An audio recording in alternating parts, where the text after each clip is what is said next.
Here's Dan Shapiro to help you find your edge, master your process, and own your future. Hey guys, good morning everybody. Happy Sunday. Welcome to another edition of the AccessTrader.com weekend update show. Hope everybody is doing well. Guys, take a moment out, support the channel. It takes a second of your time. Click a like if you haven't done so already. Come aboard, subscribe to the channel. Hopefully, again, I will hopefully kick you in the right direction of where the price action could be. So let's talk about it, right?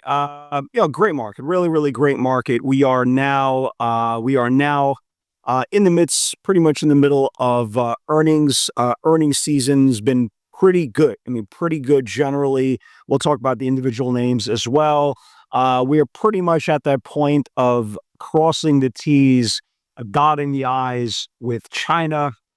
So the whole tariff thing is starting to fall back a little bit, right? The digestion, the initial knee-jerk reaction, but everybody kind of knew eventually both sides were going to concede some things, but overall a deal was going to be done. So we're kind of out of the we're pretty much done there as well. You had the Fed last week, again, cutting interest rates. Again, no big surprise there. So the only thing left is, man, let's just kick back, enjoy the last couple of months of the year. 2025, great year for equities, great year for if you're a Bitcoin investor as well. So bulls are looking pretty good, right? So now the question is, what happens next, right? That's always the question. The past is the past. We don't live there anymore. October in the books. No complaints. So now the question is, what happens next? And when you look at the market, and you're going to see, obviously, the news came over the weekend that, we're pretty much done with China, right? At least for the tariff talk.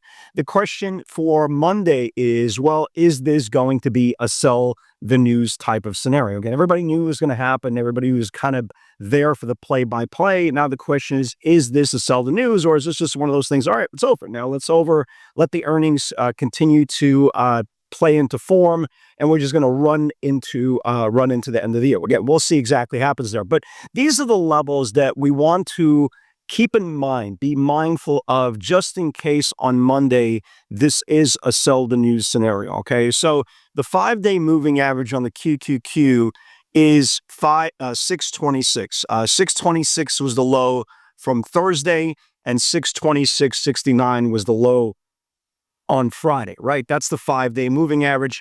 If you are brand new to the channel, the 5-day moving average, at least for me, represents who has control over the short term. Short term literally means the short term, 2, 3, maybe 4 days. But here it is, right? Here's the line in the sand, 626. Any close below 626 on the QQQ, and then at least technically, you should get a sell-off into the 620, 621 area. Again, for all you guys who are investors, it's not going to be a big deal.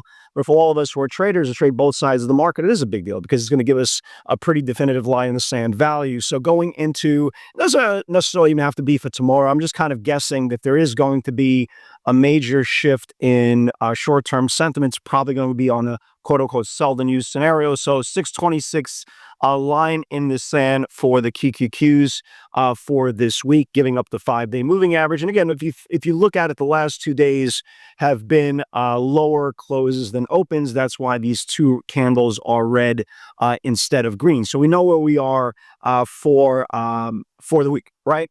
Tesla has November the 6th. You have the massive Elon Musk financial package on deck, the vote. Probably you will see an attempt at some point by the 6th, let's say the 2nd, tomorrow's the 3rd, so you have the 3rd, 4th, 5th, so the vote is on Thursday, right? The vote is on Thursday.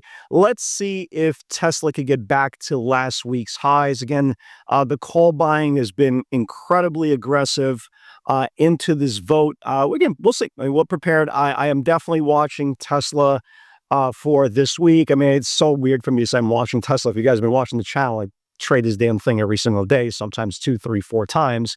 So kind of weird to say I'm watching it. But yeah, I'm definitely seeing if they can start running this thing ahead of its vote. Let's talk about Netflix, right? If you guys remember, Netflix kicked off earnings And that night I was like, look, I don't care what they come out with earnings. Whatever, grab your hands, let's all join hands and hope and pray to whatever God you're praying for, as that this stock is going to announce a split. They didn't do it. They didn't do a split on the earnings date, but they did do a split on Friday. It's a 10-for-1 split. And the reason why I'm so excited about it, for all you guys who used to trade Netflix prior to COVID, right? 18, somewhere 2018, 18, 19, right into 20. Netflix used to trade like Nvidia. It really did. It used to be a great trading stock. It was my second favorite stock to trade, for the exception of Tesla. And then one day, the liquidity left. The liquidity left and never came back. And as much as I tried to, trade this thing in the last 5 years or so, it's been impossible for all you guys, especially if you trade equity. This thing trades at $1, $1.50, sometimes $2 spread. 100 share lots on both sides. So you're not going to make any money if you're right. You're not going to lose any money if you're wrong. It's just kind of like a fundamental exercise. So they announced a 10-for-1 split. Let's just say at 120, or I'm just using a number here. Let's just say at $120, automatically in that price point, it's going to at least bring back the investor, bring back the trader, and hopefully, knock on wood, this thing turns back into Netflix of prior to COVID. So I'm very excited about that. On the scoreboard, right? Amazon, phenomenal quarter. Absolutely phenomenal quarter. They absolutely blew the quarter away. And what was the result? They gapped it up and then straight sold it for the rest of the day. Does that mean anything? It's hard to, it's hard to read into something. It had such a big overreaction into earnings. Would it shock me to that it comes in one more day into a rising 60-minute support? Yeah, it wouldn't shock me. Again, it's not really on my focal point going into Monday, but it's really great to see that a terrific quarter, absolutely a terrific quarter. Apple, looked like a pretty good quarter. They initially sold the stock off, and then they rallied it really aggressively. And then they sold it off the next day, and then they tried to rally it, and then they sold it off the next day. And I'm looking at Apple kind of the same way as looking at the Qs, right? If the Qs go, Apple's going to go. Because again, I think Apple's the top two biggest weight on the Qs. So as you can see, just like the Qs, Apple has held the rising 5-day moving average 3 days in a row, putting in higher lows, which are good. But this really aggressive red full body candle here, is kind of making me wonder, well, what happens if it loses last week's lows? And that's kind of, at least for me, where the value is on Apple. So just like the Qs, I want to watch Apple if it loses the 5-day moving average, especially when it couldn't rally it on a top and bottom beat. Maybe there's a situation we can get a move all the way back to 265, which is the rising 10-day. Meta got slammed. Meta got absolutely slammed into earnings. They had a really aggressive one-time charge of roughly about $16 billion.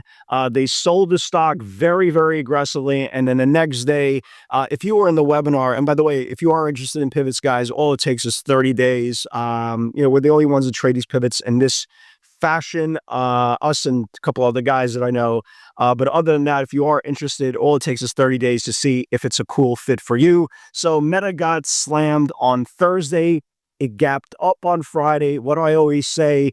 In a bear market? On no stretch of the imagination, right? If you've ever followed me in a bear tape, you would say if we have technical damage the previous day, on no circumstances do you buy stock into strength, because you're going to get stuffed into supply. Well, the same thing happens with individual stocks when they have technical damage, and obviously Meta had technical damage on Thursday. The next day, it gapped up 6 points. What happened? It got stuffed into supply, went green to red, got destroyed, took out the previous day's low, and this is the lowest close now, obviously, in the whole formation. Same thing would happen with Microsoft, right? Microsoft got hit on earnings, right? Got hit on earnings. It did the same thing. It gapped up. Look where it gets stuffed. It got stuffed on 60-minute supply, went red, took out the previous day's low, yada, rinse, repeat. And Roblox, which I'm still short. I got a little bit of a runner left over the weekend. Same thing, right? They got hit down on earnings. We shorted it. I literally shorted into the supply. You see this little diarrhea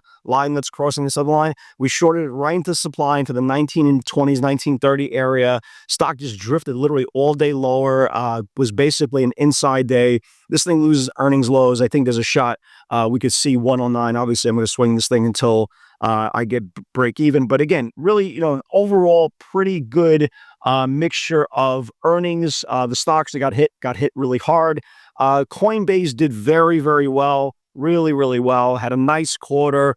Is it out of the woods? No, not out of the woods. The response wasn't, that great. They gapped it up and then they kind of sold it into the close. The problem with Coinbase is it's very, very close to the 50-day moving average, right? And you don't want to see a stock that just come out with earnings that were deemed to be good lose back the 50-day moving average. But last time it lost the 50-day moving average, the stock went from 317 to 310 the next day. So you don't want to see that. Luckily it came back up because of the strength of Bitcoin, but this thing is hanging on to the 50-day moving average, which is not that great. I definitely want to keep an eye on this in case it loses it this week. MSTR, again, another scenario. It looked good on paper, right? It looked good on paper that the earnings were good and blah, blah, blah, and they bought more Bitcoin and but look at the chart. The chart is hot garbage.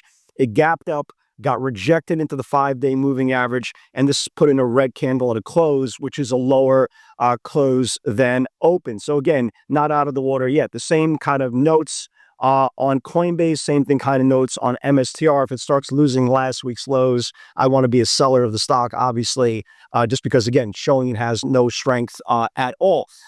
Big winners, right? Big winners this week were PLTR, right? PLTR continues to dance, right? They come out with earnings on Monday, right? You got earnings on Monday. You got AMD coming out with earnings on Tuesday. Again, looking like it's just kind of in a pause pattern until earnings comes out.